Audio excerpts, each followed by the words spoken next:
The chapter on biodiversity is all about grouping organisms and deciding if they have any common features, which groups would they be assigned to. Just like in a school, you'd have the O-level group and then you'd have the A-level group.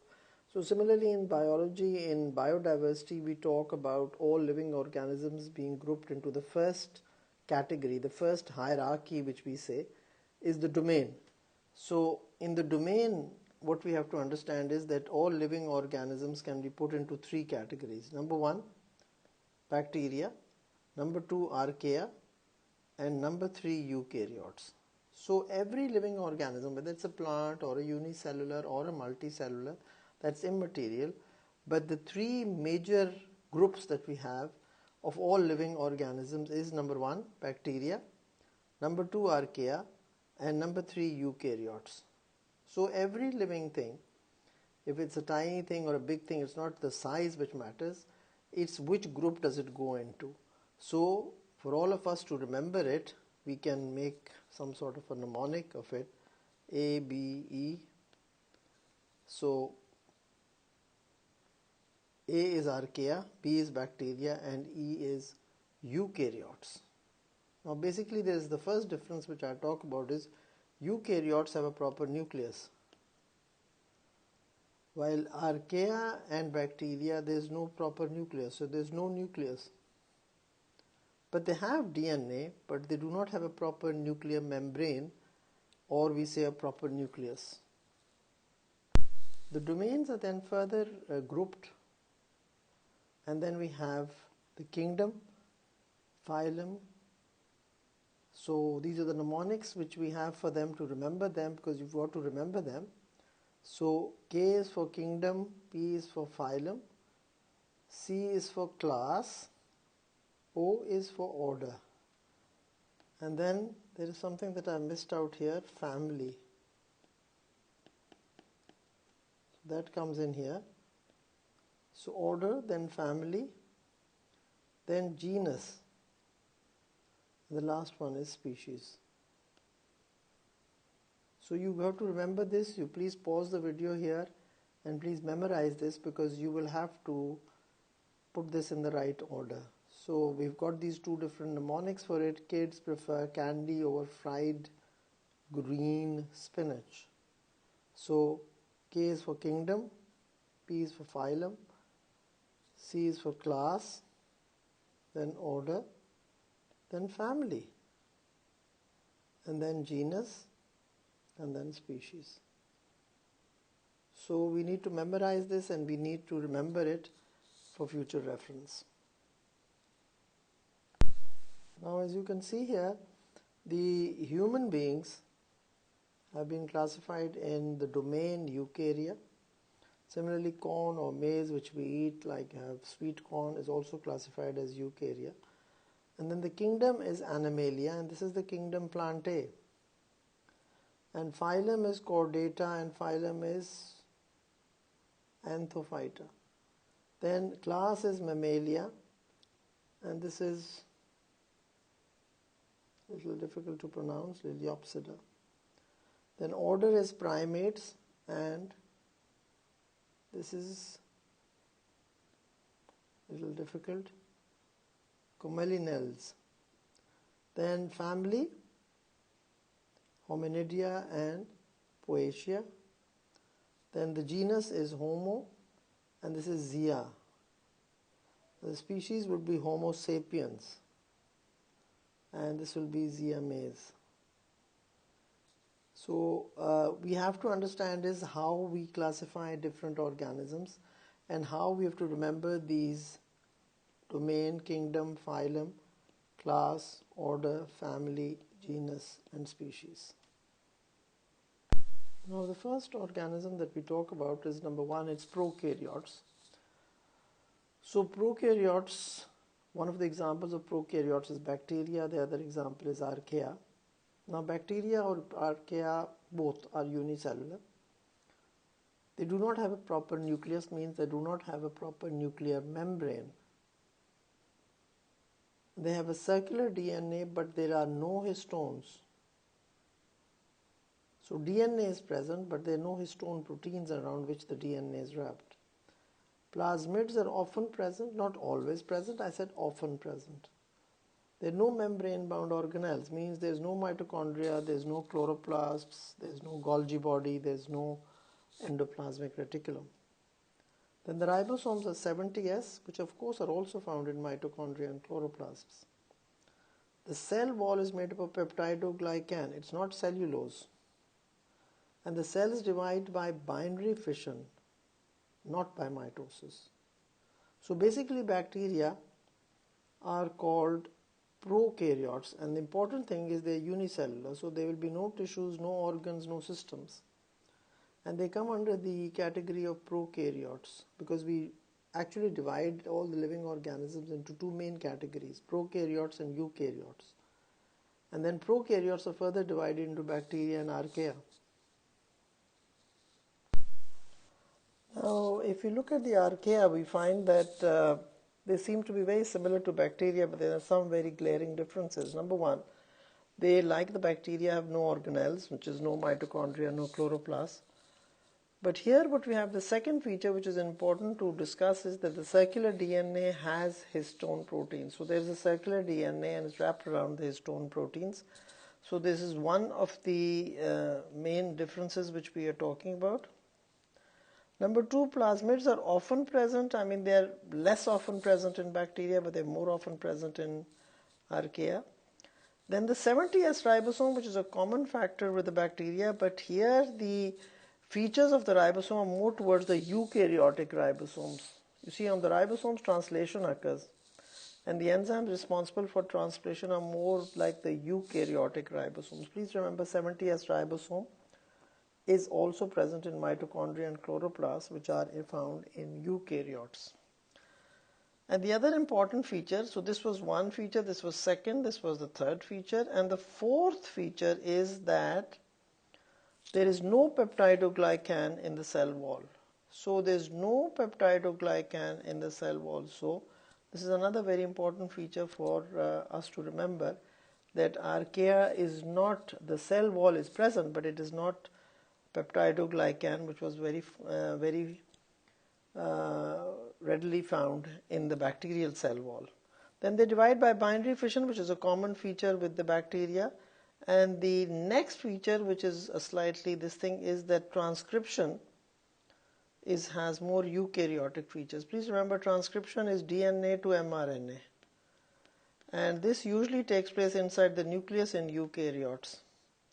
So this transcription which occurs in archaea has more eukaryotic features.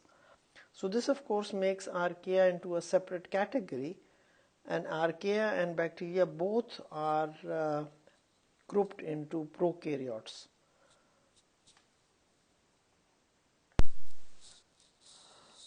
Now if you look at this table, this is a very brief table, which of course you can pause it and have a look at it. But coming to now, we've discussed the bacteria and we have discussed the archaea. Now we talk about the eukaryotes. Now if you look at the eukaryotes comes under a category in which it is now grouped under a separate category. These of course are grouped under prokaryotes. So we've got this, the eubacteria or bacteria by itself, and archaea are grouped under prokaryotes. Now the eukaryotes, number one, have histones. Number two, have introns, 80S ribosomes. Cell wall is not always present. It's only present in plants, which is made of cellulose, and in fungi it is made up of chitin. Then cell membrane is an ester-linked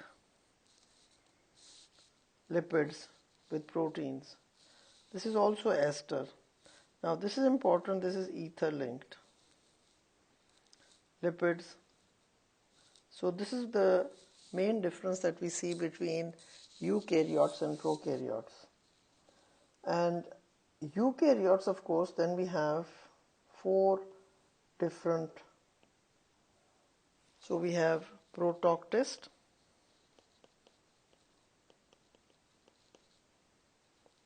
fungi, Plantae, and Animalia. So the eukaryotes have further 4 subdivisions. So eukarya, further 4 subdivisions. Number 1 Protoctis, 2 fungi, 3 Plantae, and number 4 Animalia.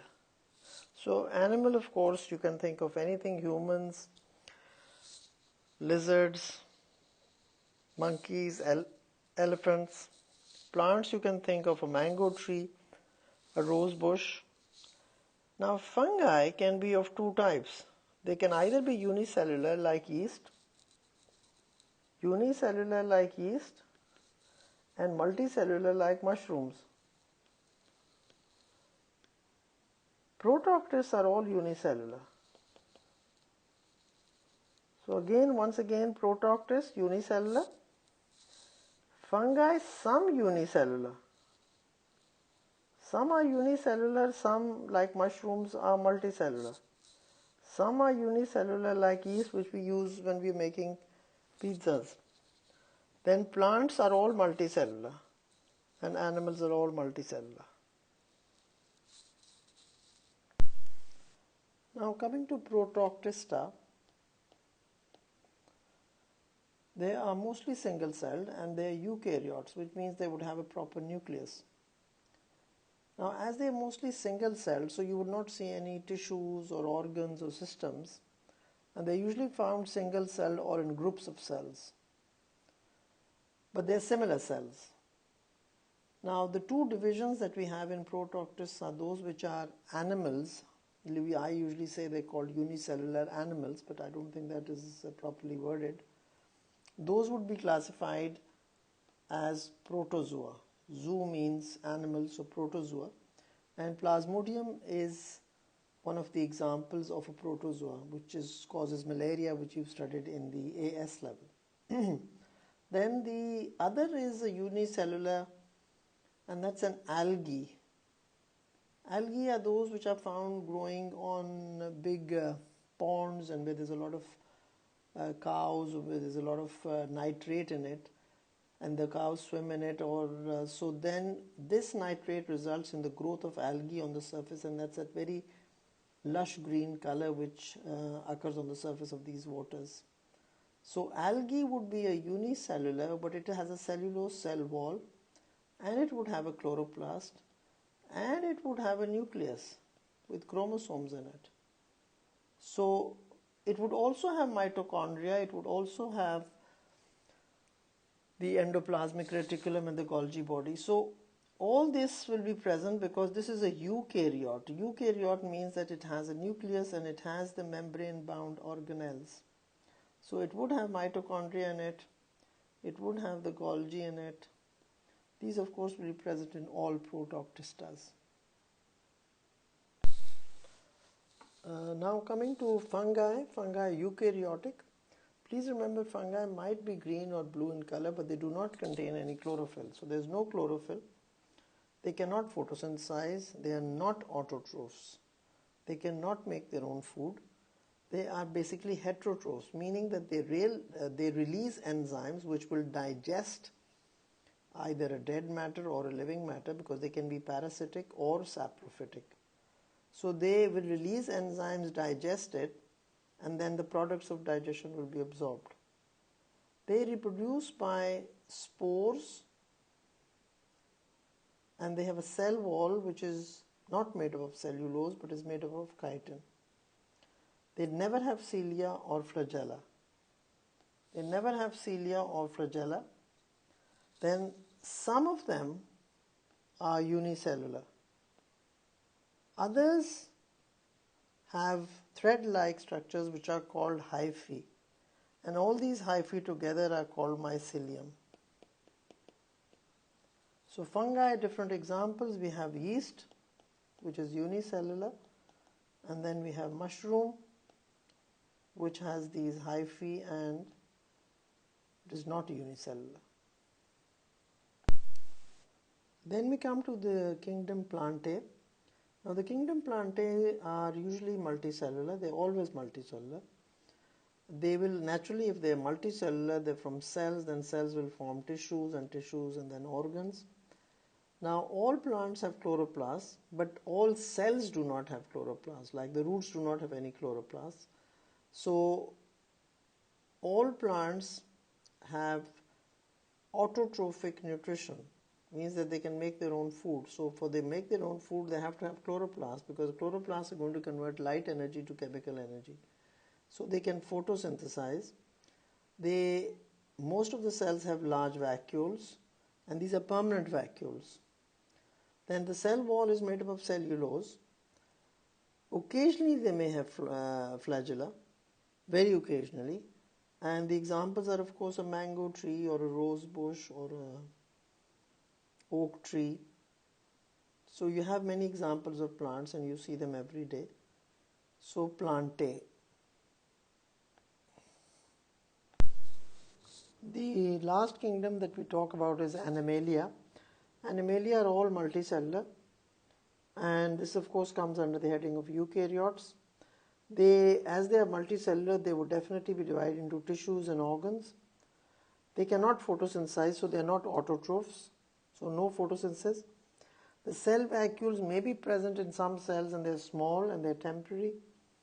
Now the nutrition is not autotrophic because it cannot photosynthesize, so it's heterotrophic nutrition, which means that enzymes will be released and digestion will take place, and then the products of digestion absorbed.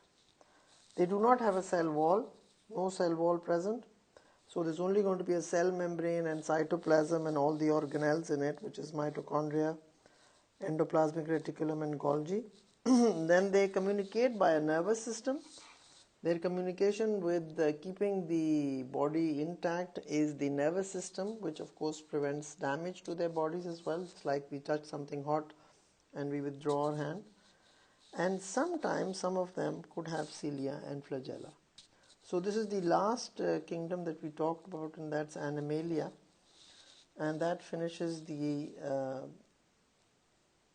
Prokaryote, divided into Archaea and bacteria. Eukaryotes divided into 4 subheadings. Number 1, Protoctista. Number 2, Fungi. Number 3, Plantae. And number 4, Animalia. The last category of organisms that we study is virus, and the virus is not classified in either a prokaryote or a eukaryote because it's not even a cell. So it can only be seen, it's very, very tiny, and it can only be seen with an electron microscope, and we say virus is acellular. It does not contain the characteristics of a cell. A cell is a cell membrane, cytoplasm, it can function as a unit of life. But this cannot function on its own. It has to replicate, or it has to reproduce inside a host cell, and that host cell has to be living. It has to be either an animal or a plant host cell. So a virus is made up of a protein coat. That's it. There's no cytoplasm. There's nothing in it. It's very tiny. And it can contain any nucleic acid. And the nucleic acid can be a DNA or an RNA. Now, how do we classify viruses? We classify viruses on the diseases that they cause. So the diseases which they cause, we can either classify them on them, like there's a disease called canine parvovirus that occurs in dogs. Then there is some mosaic disease which occurs in cassava plants. So either we classify according to the disease they cause, or we classify it on the type of nucleic acid, either a DNA or an RNA. So the virus either contains a DNA or an RNA strand. Now, surprisingly, the DNA in eukaryotes is all double-stranded, but in viruses there can be a single-stranded DNA. So it can be a single-stranded DNA, it can be a double-stranded DNA. Similarly, the RNA, which in eukaryotes is always single-stranded RNA. We always have single-stranded RNA in eukaryotes in humans. But in viruses, it can be a single-stranded RNA or a double-stranded. So the classification of viruses is either first on DNA or RNA, or on the fact that the DNA is single-stranded, And usually DNA is not single-stranded. In other eukaryotes, it's double-stranded. So the DNA can be single-stranded in a virus, or it can be double-stranded. And similarly, the RNA can be a single-stranded, which in eukaryotes is always single-stranded RNA. But in viruses, it can be a double-stranded RNA as well. So this finishes the part of the biodiversity chapter which is concerning classification. And that finishes this video, and then will be another one which follows it on the other parts of this chapter. Thank you.